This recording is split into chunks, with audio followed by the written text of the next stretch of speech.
Hello, everybody. Thank you for watching and listening to the podcast. Tell me your story. This is your host, Chris Baker, and today's special guest is, well, a lot of people call her Murphy, but she goes as Sarah Murphy, and this is her story. And like how I always do, I'll let her say, welcome.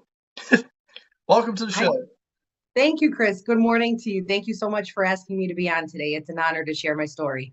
Thank you, and I'm honored myself just to have you on and just to hear your story so that you can inspire many others, and who knows who's going to be touched by this story.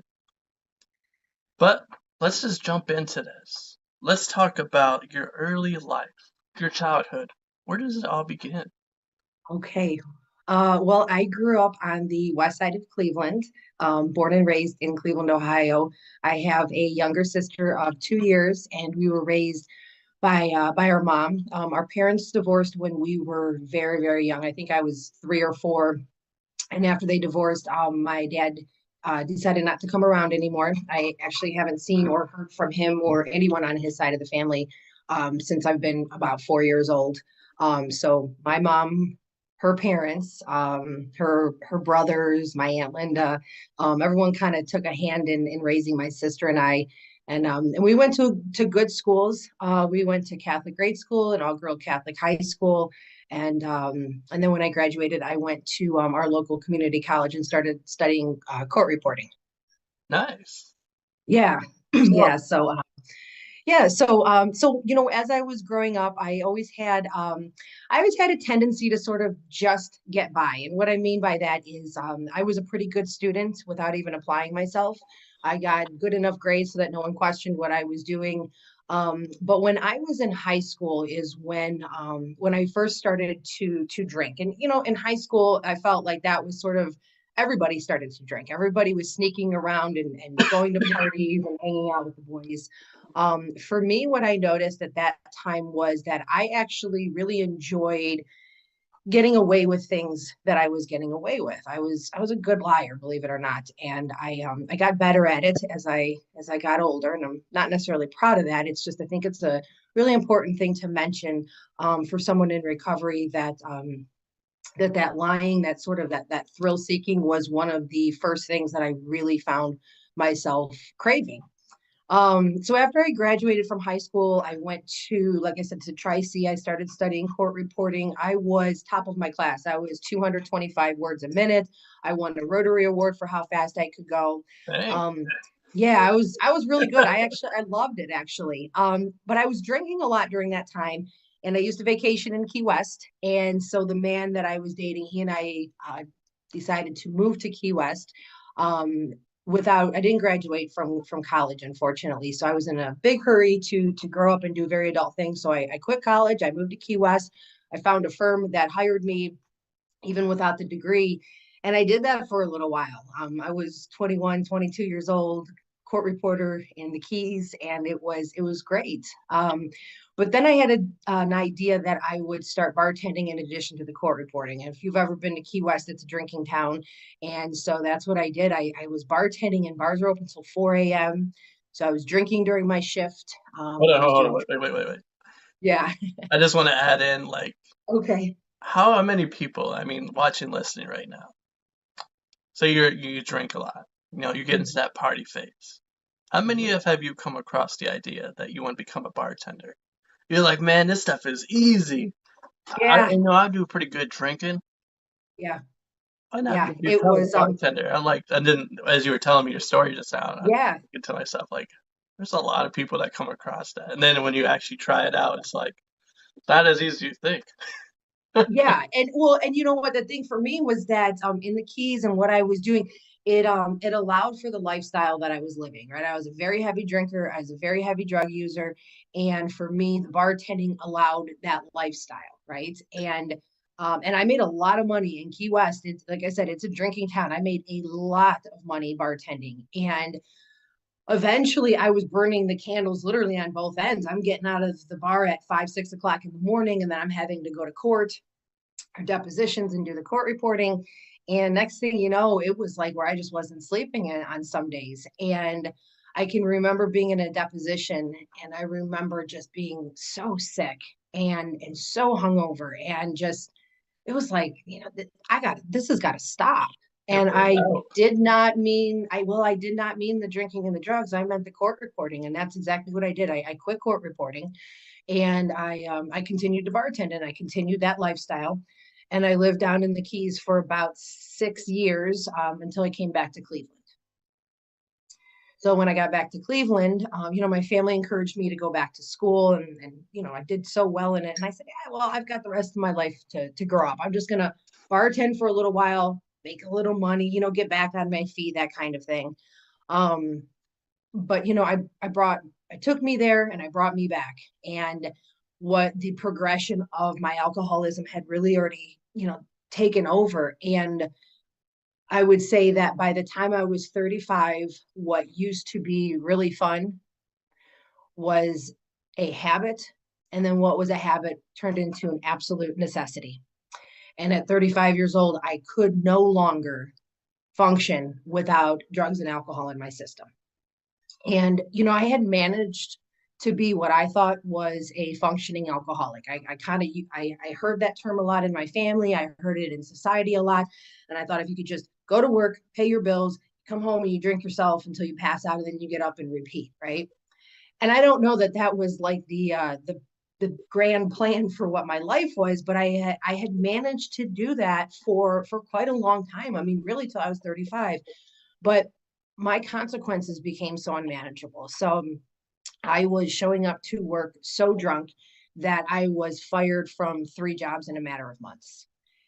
And I was very, very sick. I was no longer able to, hair the dog. I'll just drink a little bit more. I was now having to be hospitalized and medically detoxed. And I had pancreatitis, and I was in ICU for a few days, and the doctors told me I would not live to see 40 years old. They said, you are so sick, your liver, your kidney, and I kind of dismissed the medical professionals who told me that. I said, oh, I just drink too much. I'll do it differently next time. Not even that I'll quit. I'll do it differently next time. But through all of this, I also put my family in a lot of positions to be angry, to be hurt, to be scared for me. And eventually I put them in a position to tell me I was no longer welcome in their lives. I remember the last time I called my mom from the hospital with the pancreatitis. And I had waited a few days to call, and I finally bit the bullet just to tell her where I was at. And this time she didn't yell at me, and she didn't cry. She just very calmly said, well, good luck with everything. But you're no longer welcome to call me or to come over. There's nothing else I can do. So good luck with everything. Dang. Yeah, and it was I was so selfish back then. I remember my first thought was that seemed a little harsh, right? That seems a little harsh. But I can understand now the fear that I was putting her in, and the need for her to protect herself, and my sister as well. Um, so that happened, and so now I no longer had family to call, except for my Aunt Linda. She hung in there with me. But see, that was the thing. I was renting from her and my Uncle John. And when I got out of the hospital that time, she came over and they told me they were no longer going to enable me. I hadn't been paying bills for a very long time. I was selling the last of whatever I had just to buy things from the liquor store. And and she said, we're not going to enable you anymore, and we're not going to bury you. So you can either pack everything and start walking, go find somewhere else to live, or you can get help. You can get some help. And Chris, there was a moment, it was in the summertime, and there was a moment where I thought, oh, I could go to this friend's house for a little while. I could go to that friend's house for a little while. But to be honest, I was so tired. There's this saying we have where you get so sick and tired of being sick and tired. And that's really where I was at. I mean, it was just like something's got to give here. So there's a woman who I used to drink with a long time ago, and she got sober at a place called the Edna House. And she had been trying to take me to meetings. The problem when I would go to 12-step meetings was that I was so afraid to go into a room of people I didn't know that I would drink before the meeting to get a little courage. Sometimes I take a little something in my bottle and drink during the meeting. And then, even though it makes absolutely no sense, I would reward myself for going to a meeting by having a drink. So I needed something a little bit more than meetings. And she kept encouraging me to call the Edna House. She said they'll help you. And I said, yeah, but I don't have anything. Like, I haven't been able to work in a long time. I have no health insurance. I have no money. Like I said, I'm selling the last of whatever I have in the house just to stand outside the liquor store waiting for them to open. And she said, Murphy, call them. And when I did, I remember the lady on the phone talking to me, and she was so nice. And I explained my situation, and she said, "We can help." And I said, "But maybe you didn't hear me. I don't have anything. There's nothing I can offer you. I don't have a single penny to my name." And she said, "That's okay. You can come."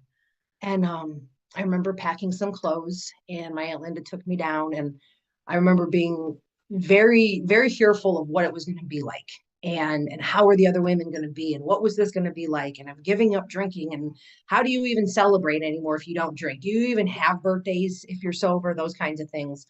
Um, so I got to the Edna House, and I remember walking in the back door, and I remember hearing so many women laughing. They were happy, and they were laughing, and they said things to me like "Welcome home." And at that time, Wow. I was the fifth Sarah that walked in that door, right? So when I said my name was Sarah, they said, "Nope, no, no, no, no. We already have four Sarahs." So that's how, and Murph has kind of always been a nickname, but that's why everyone just calls me Murphy, because as soon as I walked in, they said, "Nope, we can't have one more Sarah. So you're Murphy, you're Murph." And that's how that stuck. But they said, "Welcome home." And I got a shower, and they got me something to eat, and they showed me where my bed is. And those first 90 days we spend in we call it the attic. It's on the third floor, and there's 25 beds up there, and it's all an open dorm style living area. And the reason for that is women in early sobriety, we're very emotional, we're very fearful, and we tend to want to isolate. Mm. And having that open floor plan, it allows for the other women to be aware of each other. And I remember on some of my hardest days when I would sit there and just cry and say, I don't know if I really am going to do this anymore. These women would come over, and they'd surround me, and they say, Murph, yes, you can. Yes, you can do this. And when I mentioned that I had been a functioning alcoholic, but then I eventually stopped paying bills. And one of the problems was is that I didn't know how to be sober enough to go to work to pay bills. But if I went to work to pay bills, I had to drink because I couldn't function without it. It was like this. I didn't know how to balance the two anymore. So what the Edna House gave me was the opportunity to take away all of those fears. And all they said to me was, follow the rules, make your bed, you do your chores, and you get better, and we'll just take care of everything else. And Chris, that's what happened. So when I would wake up, I didn't have to worry anymore about looking over and seeing if the fan was running, because that meant they didn't shut the electricity off. And I didn't have to check the faucet anymore to see if they shut the water off. Like, all those basic things, they were provided for me. And when I went downstairs, there was coffee and more food that I could ever imagine was there. No one at the Edna House has ever gone hungry. In fact, we don't even buy food. All of our food is donated through the Cleveland community, the West Side Market. People have parties and weddings, and they show up with prepared food and say this is all left over, and we take it, right? So all of these things were provided for me. And I'd go to groups. Our groups are Monday through Saturday from 9 to 3, and you get a break in between each group. And the facilitators were women in the recovery community and alumni of the house who said, I know what it's like to be in your shoes, and I'm here to help you. And so each group is like a class, and it's life lessons, and it's this is how you live a sober life, and this is how you get to be a sober member of society today. And little by little, I started to get better. I got a sponsor. I started Wait, wait, working wait, through wait. the 12 Let steps. me Okay, let me sorry. just ask a question as you're getting more into Okay, the story. I want to ask. sure. So how when you first arrived, Mhm. how exactly were you feeling? Oh gosh, I was terrified. I was absolutely terrified. I had never known a life without drinking and drugs, and now I was trying to make a decision to give that up. And it's kind of like, I think for normal people, they just say, well, just stop doing it. But I didn't understand that alcoholism was a mental obsession and a physical craving. I didn't really understand that the disease of alcoholism. So when I'm going there, and you're asking me to totally change my life at the age of 35 and totally give up all the old people that I used to hang out with and do all these things, it was terrifying. And I was angry too. I was angry. I went to a good school. I had a good family. This was never the plan. I said, why is this even happening to me? This is so unfair. This is so unfair. This should not be happening. So at this time, you were what, about 10 years into it, or how long were you drinking? Like, when was the last Um, time you were sober at to this point? at, as of today, No, or when at the at day? that Oh, time. I had been sober for about 10 days. I had gotten out of the hospital. I called the Edna House. There was a little bit of a wait at that time because it was full, so we had to wait for a bed to come available. So I was about 10 days sober at that time, at 35 years old. And how long was it before then? Was it like 10 years? I don't remember the last time I even drew a sober breath from probably the age of 18. I might have taken a day or two off to nurse a terrible, terrible hangover. But for the most part, I was consistently taking some sort of mind altering substance. Always. So going Always. into this, man, I could only like you said, you were just kind of were you in disbelief of like, is this really gonna help me? Am I really Yeah. gonna Oh get my all this gosh. turned my way? Yeah. Oh, absolutely. I said, I don't know. This is I don't know. I don't know if this is gonna work or not. The little bit of hope that I had was the woman who her name is Nina, and she's an amazing, beautiful woman. I get emotional sometimes when I think about it. Um, she was living this beautiful life, and I wanted that so bad. And I had had a little bit of hope that if it worked for her, that it would work for me. And like I said, when I got there, these women, they were so happy. I can't remember the last time I had just been so genuinely happy in a really, really long time. So it was the just the vibe in the house, the spirits in the house, and the hope that I could have a life like she had one day and just be happy, you know? Yeah. Yeah. Yeah, so that's what I did. I stayed. I don't know. I honestly I did very well being told what to do. For me, when they said to me, "You're up at a certain time, you make your bed, you do your chore, and then you go to meditation, and then you go to groups, and you got to be on time." And on time is 5 minutes early. Even when I was waiting for you to come on today, I was 15 minutes early, just sitting here waiting because I just have been taught like on time is actually early, right? If I showed up at 10 o'clock for the podcast today, I feel like that would be late. Um, so they taught me things like that, right? And so now for work, I'd rather be 30 minutes early than a minute late. Right. When my boss, I start at 9, and when my boss says to me, Murph, are you looking at that email at 9? I absolutely am. I'm not walking in the door at 9 and taking off my coat and getting my coffee. I'm really ready to work. I give 110% today because that's what I was taught to do there. Right. And I'm probably getting a little ahead of myself, but to go back to when I was there, so I started working through the 12 steps. I got a sponsor. I started to get better. I started to get better little by little, right? My disease will be with me forever. There is no destination, there is no cure. There is, oh, I've finally arrived. Now I can stop going to meetings and doing all of those things. I just have a lot of tools that I use today. So as I got better, I went through our job development program. After 90 days, every woman goes through the job skills. And that is where you either update or learn to write a resume, get a professional email, mock interviews. Um, and I started working my first full time corporate job while I worked at the Edna House. I had health insurance for the first time. I never really had proper health insurance. I didn't even know how to pick a health insurance plan, right? Um, I started to pay my taxes. I had a lot of tax issues that I had to deal with once I got sober. I actually had to go to criminal court for that. They're going to throw me in jail for taxes. And I have a dear friend who sat down with me my first 3 years of sobriety and did taxes with me. And now I know how to do my taxes. And every year I will text her and just say, hey, I just did my taxes, just to tell her because it means so much to me. She spent all that time with me. Um, and eventually, Chris, my family came back around. My mom was willing to see me again, and that was the thing. I remember when I was at Edna, I kept saying, I want to call my mom. I want to tell her what I'm doing, and I'm going to tell her how it's going to be different this time, and I'm going to tell her, and I'm going to tell her. And the women said, you don't get to tell her anything. She made it perfectly clear and set a boundary that she doesn't want to talk to you right now. So the only thing you can do is show her through your actions it's different this time.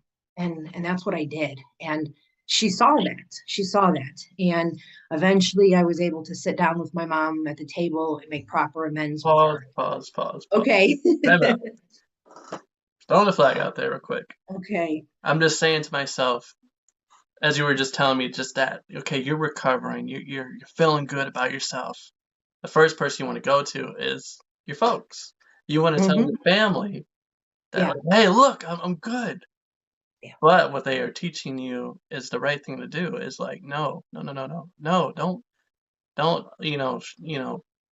tell them, show them, Hold on. show them. And that's like so important. And like, I'm just thinking for whoever's watching, listening right now, that is so important. Because how often do we say something like, yeah, I'm doing so much better. And then we Hmm. fall back into that rut, like we could fall back into that mistake. But if we're Yes. out here proving to people and showing people like, no, I'm good now. And I like that. Yeah. I mean, that's take note of that, guys. Yeah, it really is. Don't just talk about it. You got to be about it. You got to really, really put the actions behind it.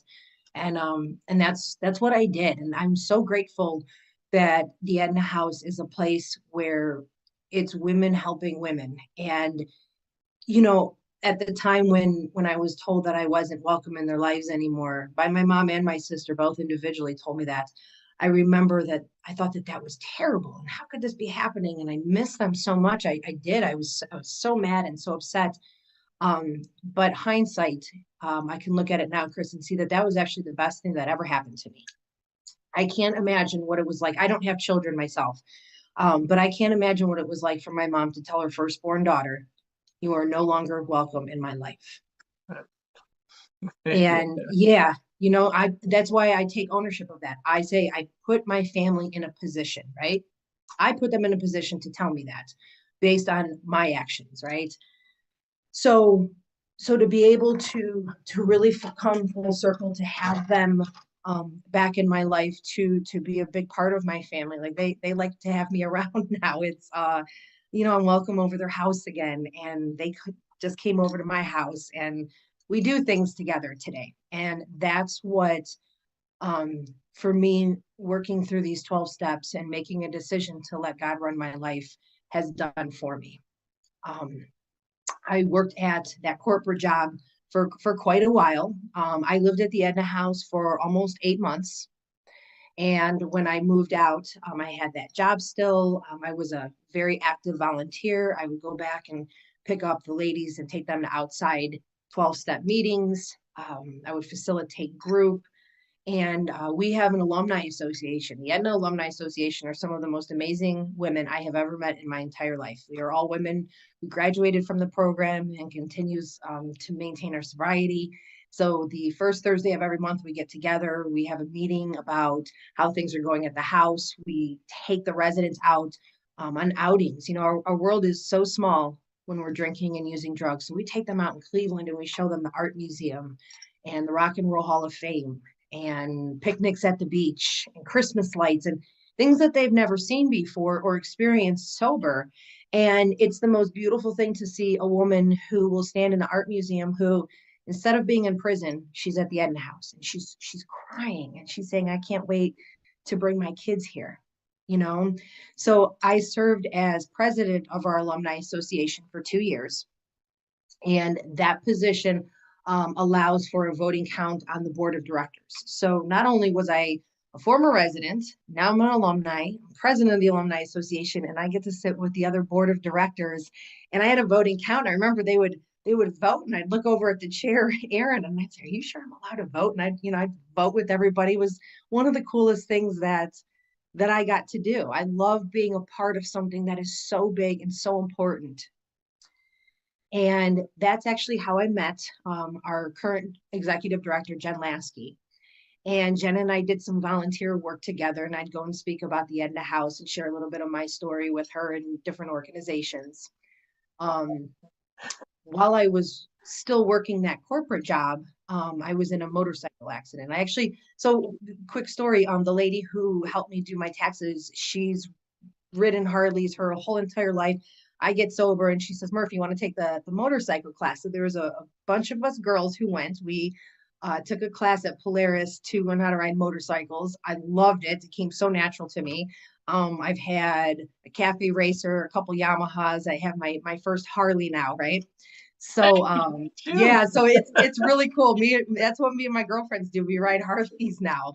Um, Jeez. yeah, it's really cool. So unfortunately, about 4 years ago, I was in an accident though, and it I had broken my arm and a lot of complications, so I couldn't return to my job. And I started doing a couple different things, and I kept saying to God, what is it I'm supposed to be doing with my life here? Like, I remember being so angry that the accident happened, and I was dotting the I's and crossing the T's. And why is this happening to me? I always say that to God. Why is this happening to me? And He's always got these plans that I wish I could have a little foresight into. But what ended up happening was when I mean, I don't was we all praying, know? Don't we all? right? Yeah, just show me something because I Show know you got me. a plan, but What do you got please, going for me, can we Lord? just speed the time up a little bit, you know? But I was praying. I said, God, what is it I'm supposed to do? And Chris, I swear to you, my phone rang and it was Jen Lasky. And she said, Murph, I have a position at the Edna House that I think you would be great for. And it was, I just get paid to talk about Edna and my experience. I used to say that actually, right? So I have keys to the back door now. And every day when I go in, I get to hear these women pray. I get to hear them struggle. I get to hear them laugh. I get to see them go through the halls, and I get to see them when they first walk in, just like I did, with their head down and shame and embarrassment and fear. And as I stayed, we start to hold our heads up a little bit higher, and we start to smile, and we start to laugh, and we start to look each other in the eyes, and we start to see that there is this whole other life that we never knew was even possible. Once we start letting the other women in the program and God and each other lift each other up. I mean, that's really why this house is so beautiful. It's these other women. It's all the women who came before me that said, Murph, this is how you do it, right? I'm not reinventing the wheel. So everything that these women taught me, I'm trying to instill in them so that they can instill in the women who have yet to even come through our doors, you know? And when I was first hired, I was helping Jen. We were writing handwritten thank yous, and she's writing grants. And we're about to launch this capital campaign because we just bought the Edna House, which is housed in a former convent, and the school building next to it. So there's these big plans, right? So we have to come up with this $1.25 million in order to do the upgrades and the renovations that we need for the phase 3 over in the school building. So we actually took classes on how to raise this money, and we were ready to go. And then, Chris, what happened? COVID. And everybody said, no, you can't come in here now. We can't have people coming into our buildings. And everybody stopped working in their workplaces, and they're at home. And we had to we had to kind of take a break for that for just a minute. And Just a I minute. didn't even think about that till just now, because Yeah. I don't think anybody really thinks about it. Like COVID shut down everything, shut down everything. So oh wow, that really kind of gets me thinking now. It's like wow, so you get all these people that are trying to recover from addictions and all this stuff. Mm-hmm. Then all of a sudden it's cut off. Yeah, and that was one of the things. It was a very funny time if you are in the addiction field, or if you look at it from the perspective of, so we have all the women who are at the house, and we can have up to 47 women in the house, in the Edna House. We have 25 beds upstairs, and then once you go through the job development program, and you get a job, then you come down and you get your own room, and we have 22 bedrooms, so 25 and 22. So we had to, everyone's closing businesses. So our residents had stopped working, and we told them, you got to stop working. We're going to put all the program fees on hold. You get to stay here and be safe. So we only had to close our doors for, I would say, about 3 weeks. But during that time, a lot of people were receiving the COVID stimulus relief funds. And, I'll just be honest, if I would have still been drinking during that time and gotten money, I would have looked at it like I was getting paid to stay at home and drink and do drugs. Well, pretty much, because if you look at it Yeah. like during that time period when we're still in it, we're not completely out of it. But Mm-hmm. during that time period, a lot of people were in fear. A lot of people thought the world was coming to an end. Yeah. So what we try to do if you're not connected to God we try to fill something with that void, that hole. Yeah. Like you said, if you were still an addict, you were gonna automatically would get in a stimulus check. You're about to get some beer. You're about to get something to help you, to satisfy you, to relax your nerves, and you're probably not the only one that was thinking that too. And Oh, absolutely not. Absolutely not. So yeah, so we closed our doors. We actually managed to go all year, what was that, 2020, without a single case of COVID until the day after Christmas, when I think everybody but three people got it. But we had just enough bedrooms to everyone was able to safely spend time. That was back in the old days when you did 14 days of quarantine and everyone had their own room. And so the staff and the three residents who did not have COVID, we were in charge of making sure everyone ate and had a little bit of a phone time and was able to go out and smoke. It was, there was no handbook for when these kinds of things happen. So at that time, we were coming up with it as it was happening. We were coming up with protocol. This is how we're going to handle it. We're going to do it. And we made it through. And eventually we started bringing people to the Edna House when it was safe, and we were giving them tours. And we got our first $100,000 donation. Then we got another 100,000. Then we would get a 50,000.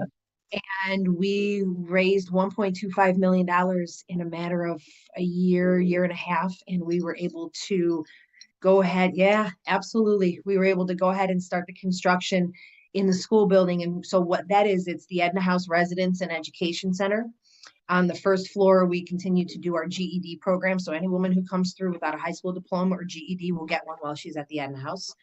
Our job development program, our wellness center, where the ladies do yoga once or twice a week. We have a conference room over there now, and our Infinite Hope room is where the ladies will do groups, or if they have children's visits, they'll go over there and do that. And then on the second floor, we took these very large classrooms, divided them into two, and they are longer term living suites. So we can have 10 women. Once they complete 6 to 9 months in the Edna House, they have the option to move next door. You're really only working months 5 and 6 and so forth.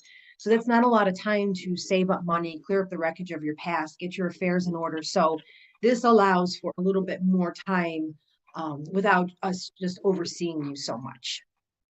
And that has been instrumental in the lives of these women too. We have one woman who is enrolled back in school. We have one woman who's able to save up enough money. She just moved out and got her own place. One woman is going through her physical therapy sessions while she's starting to work and still continuing her GED classes. So it's really just, it's a step up and a step down. It's a step down that is that, again, we're not overseeing you so much, but it's really just a step up to continue the life of being a sober woman in the Cleveland community now. It's beautiful. Okay. uh, but Okay. so during this time period, what was like the real obstacles, the adjustments that had to be made in order for it to make it possible to keep bringing people back in during the COVID time? Hmm. So at that time, we had to, everyone was wearing masks. But then if you remember, there was a period of time where people couldn't get masks, right? So we had to reach out to different organizations and they were making masks for us. And then we have hand sanitizers. But to be honest, sometimes we were like, well, we shouldn't be putting out alcohol filled hand sanitizers. You kind of have to be careful with what you allow. Meetings were shut down because churches were shut down. So that meant we had to bring Zoom into the Edna House. Well, there's not a lot of time for television. Our ladies are constantly working on step work and doing different things. So the alumni, again, who are just the most amazing women, we put it out to them. We need a smart TV. Everyone donated money. We had over $500. We went to Sam's Club, got a big TV, right? So now we're bringing Zoom in. When we quarantined, we had to get everyone tablets. We don't have tablets, so we had a grant. We took that money. We went and bought tablets for everyone. Well, then the internet wasn't strong enough. So then we had to get Spectrum in there to upgrade the internet. And it's a very old brick building. It's a convent. So you have to take into consideration some of those rooms aren't getting the feed that they should. And so it was a lot of, oh, that happened. Okay, let's do this. Then that happened. Let's try it this way. And again, it was, how do you feed 22 women safely, right? Because everyone was supposed to be so far. So we'd make the food and then it was taken up and we'd put them on trays outside their doors. We had bathroom shifts, we had smoking shifts. We wanted these women to still be able to call family and their sponsors, check in with their kids. So we'd bring them downstairs in shifts to use the phone, and then everything had to be sanitized. It was kind of a crazy time, and we just rolled with it literally minute by minute, because every time we thought we had it all right, we're good now, we can sit back for a minute, something else would come up. We had to stop taking clothing donations for a long time as well. And the Cleveland community loves to bring us their clothes and food. So it was a lot of not just what we're doing in the house, but we had to adapt to the fact that everyone else was closing or they weren't doing their normal, business.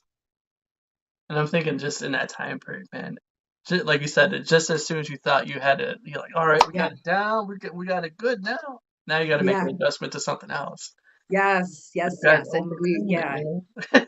yeah, we are so blessed that we have a leader like Jen Lasky, and she kept us all going, and staff showed up every.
All right, welcome back from the commercial break, everybody.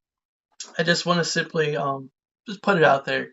So if you guys are recovering, or you're an addict yourself, and you want to get help, and you were touched by the commercial you just saw, go ahead, Murphy. I'll let you take over. Okay. Yeah. So the Edna House for Women, we're located on the west side of Cleveland. In order to come to the Edna House, it's a really simple admittance procedure. So really, you just have to call the number 216-281-7751 and just admit that you need help. And a staff member will be able to assist you with that. Ashley is the one who's in charge of bringing all of our new residents in. So we'll most likely get you through to her. But if she's not available, myself, Jen, Carla, one of us will talk to you. And we're just going to ask you some questions. We're going to talk to you about your medications, any legal charges pending, none of which is going to stop you from coming. We work directly with the courts. A lot of Trumbull County residents come up. Their judges send them to the Edna House. They know that we're a great program.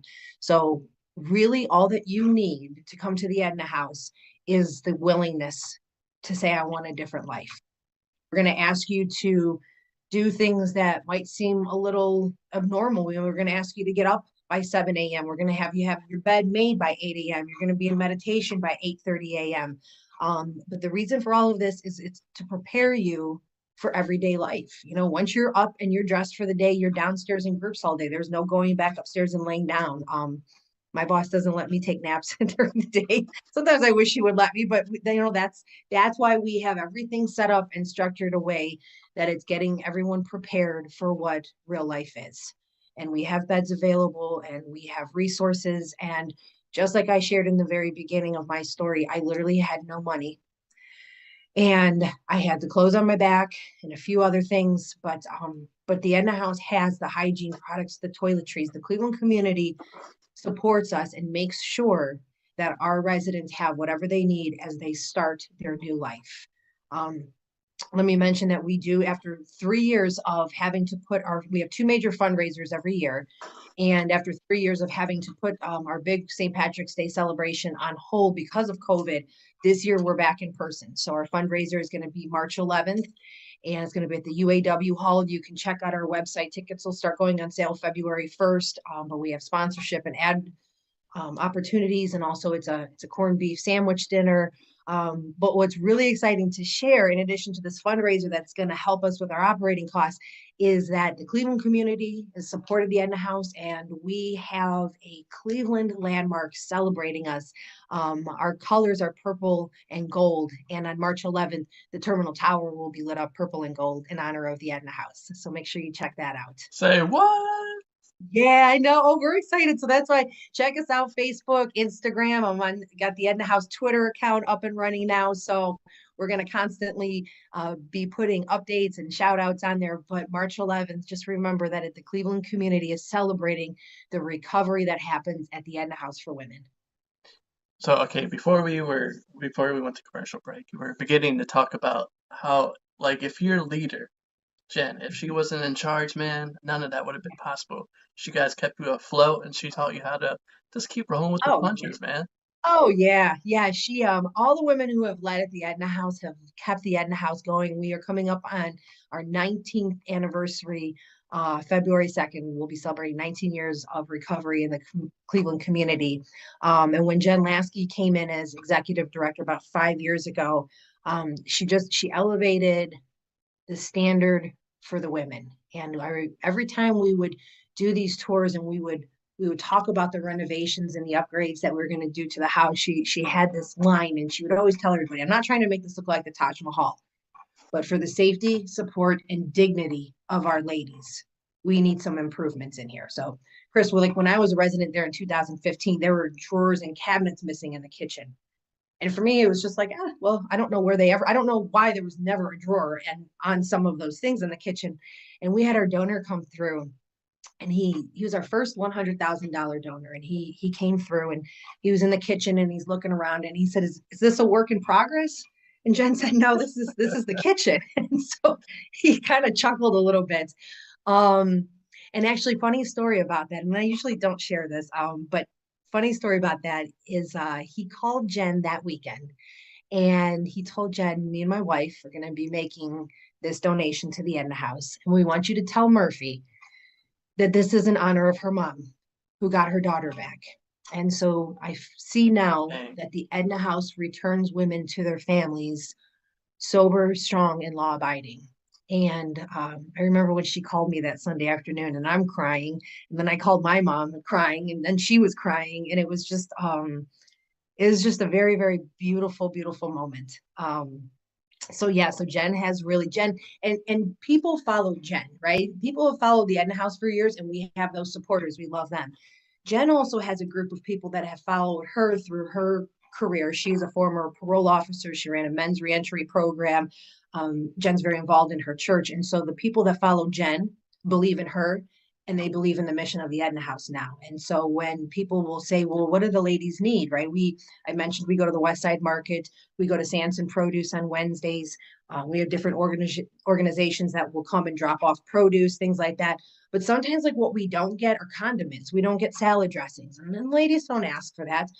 So Jen will tell her people like, well, we need some salad dressings, right? And they don't show up with a couple bottles, Chris. They show up with a couple cases. They show up with carloads of things for our residents. They show up like her brother and sister-in-law who would never tell anybody that they did this. They know our ladies don't get ground beef a lot. And so they make sure that they bring monthly ground beef and hamburger buns and taco stuff. And it's just because our residents do all the cooking too. We don't pay licensed social workers. We don't pay any cooks. We don't pay cleaners. Our residents put in, they have Major Clean Monday and they have to do a chore every day, and they put some time. This is their home. It's their investment into their future, right? And so I remember when I was a cook there, and we kind of called it Edna Chopped, and it was like we don't have a grocery list, so it was you had to prepare for everybody in the house lunch and dinner, and you used whatever you had, and you cooked a lot of food, and it wasn't always necessarily one big conducive meal. Sometimes it was hot dogs and salads and eggs and like a lot of different things, but everybody ate, and nobody has ever gone hungry.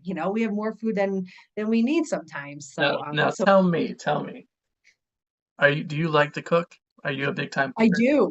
For me, I I was thinking to do. myself, okay, I gotta prepare a meal for the entire house. And me, I like to put my heart and soul into the like any dish I make.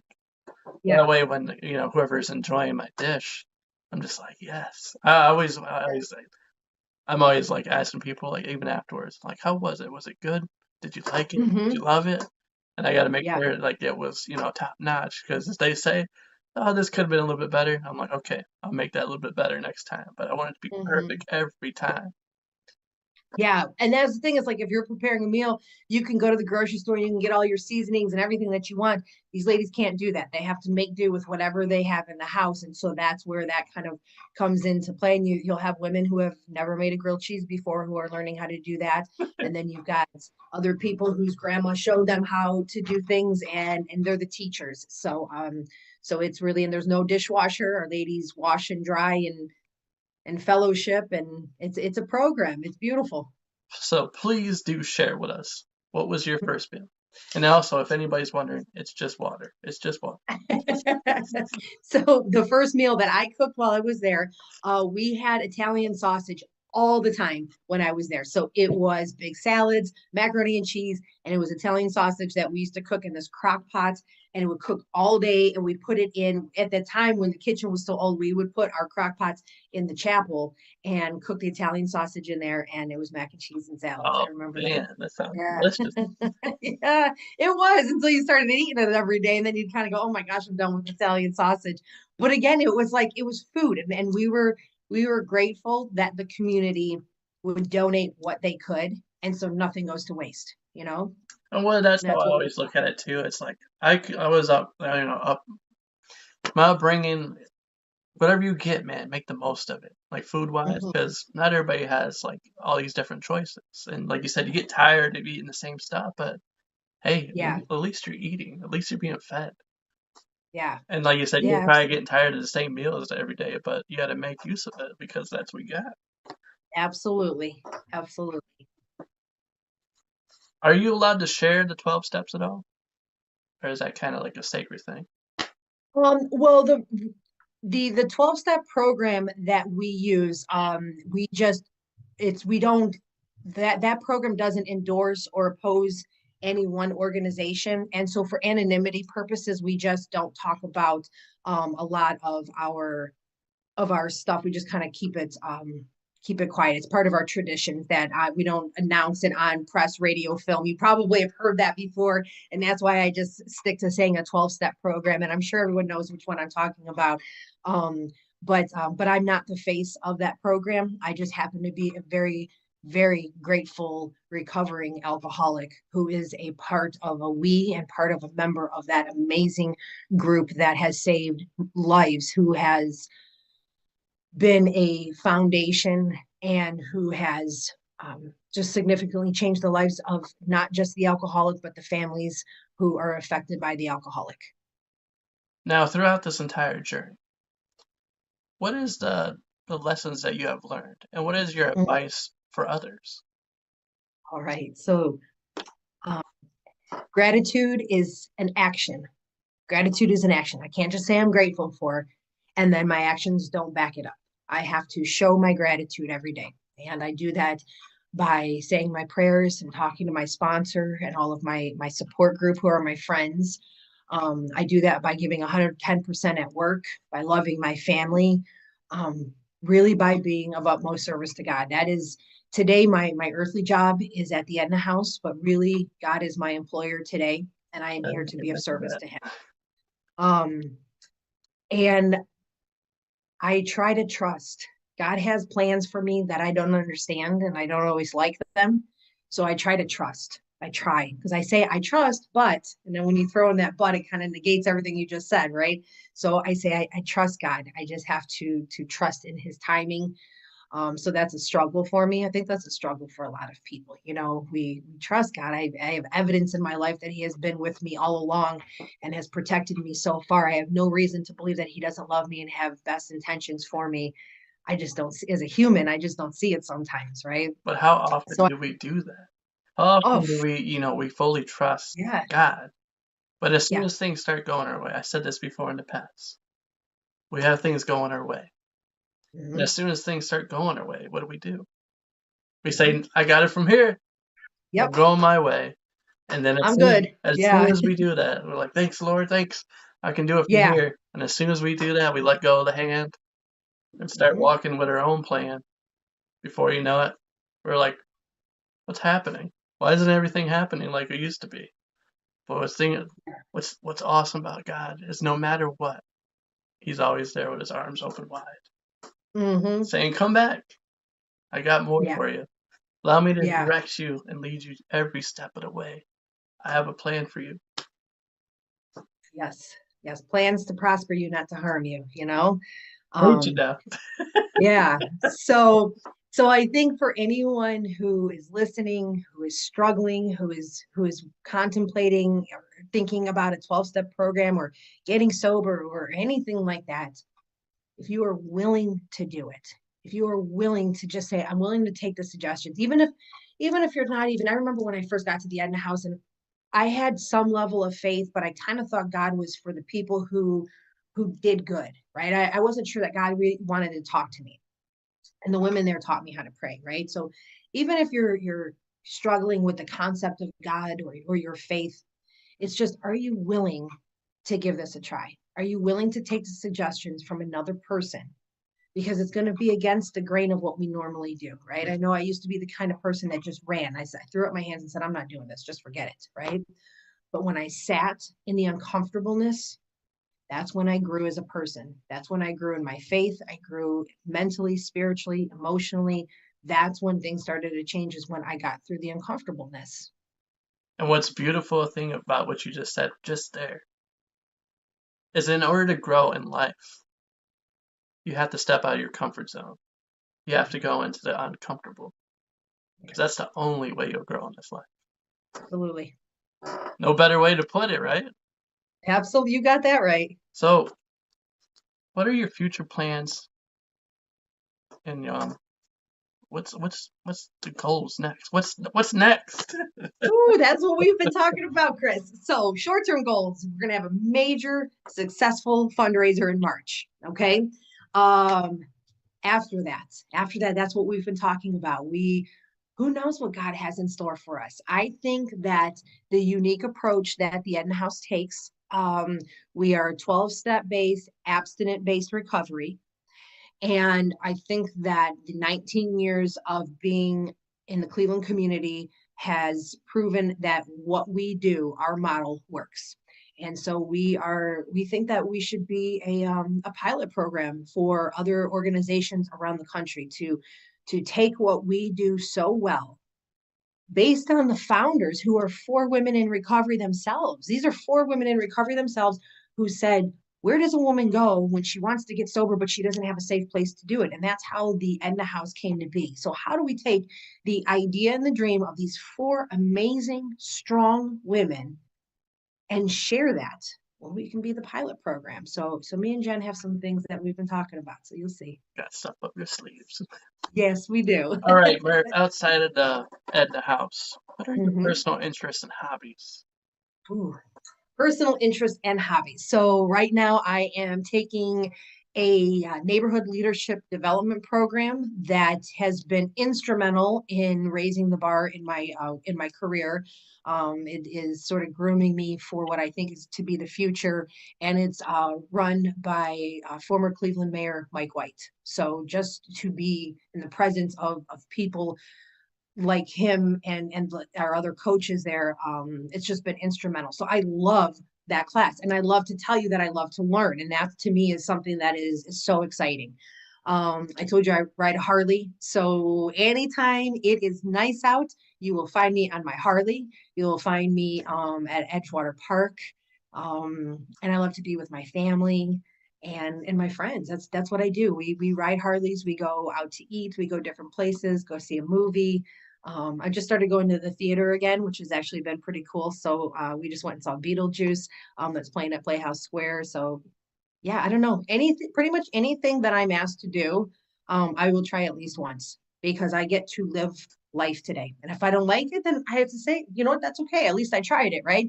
Yeah. But I feel like everything I keep trying, I love because it's like, what else can I do? What else is out there? Let me try it. What's next, right? Yeah, absolutely. All right, let's do some fun facts. Oh, Question number one. Dog or okay. cats? Cats. Cats. Number two. If you could go anywhere in the world, where are you going? Hmm. I'm going to Hawaii. Why Hawaii? Yeah, Hawaii. I love the beach. So having lived in Key West and I used to snorkel down there, I want to go where the beaches are beautiful, the sand is soft. I everything I've ever seen about Hawaii is I want to be there. All right, number three. I'll make it kind of a challenge for you, a little bit more of a Okay. challenge. Okay. If you weren't working for the Edna House, if you weren't in there, Hmm. where would you be? What other job could you be doing? If I was not at the Edna House, And I'm not trying to steal it from anybody. So anybody that works there, I'm not trying to steal her. no, that's okay. No, we were just no, my heart is with the Edna House. I will be there as long as they'll have me. Um, if I was not there, where I think my ideal dream job would be, I would love to have therapy dogs actually, and go to the different hospitals and schools. And I remember I read an article one time about children who have learning disabilities learning to read by reading to the dogs. Dogs don't criticize or correct children, right? So they feel more comfortable talking to dogs, really. So I would like to do anything that would be helpful to people. So that's what I always said. Like if I won the lottery, that would be something that I would do too. Is I would have these therapy dogs and do that, or Make a Wish Foundation. I think that would be a beautiful place to be able to work to do that for people. Okay, cool, cool. As we wrap this thing up, is there anything else you'd like to share? Um, Thank you very much for having me on, and thank you for everyone who listened who may have an interest in the Edna House. If you would please remember that in 2023, I want the Edna House to be on the tip of everyone's tongue when they think of recovery for women. We do not even take health insurance. Even if you have it, we're not going to take it. So whether it's you that's struggling, or your daughter, or your sister, or your wife, someone knows someone who is struggling with this. So please call the Edna House, talk to a staff member. There is help available. Even when you think, yeah, but I have nothing, we are exactly the place for you. Murphy, I just want to say I love your story. Love that you Thank came you. on and shared it on this platform, this podcast. Thank But you. truly, I mean, just everything that you've gone through, you dealt with, all those battles, all the obstacles, even the motorcycle accident itself. Yeah. I'm just blessed to have you on the show, just to have you, just to hear your story. And I know Thank you, without a Chris. doubt, whoever's listening right now, I know it inspired you. I know it probably moved you and helped you, and it helps you understand that the battle that you're facing, you are not alone. That others have dealt with the same battle. And that if you go to the Edna House, like she said, Murph, that you're not just going to go on there with people that have no experience of what they're talking about. These Mhm. people are here to help you, and they're going to get you to where you need to be in life. Not just help you with recovery, but get you back on your feet, help you get moving you into the right direction. And I bet, like Murph could even say to herself, when she went to the recovery house, did she see herself becoming part of the recovery house? Did she see herself doing talks about it? But God works in mysterious ways. And you see it firsthand today on this show.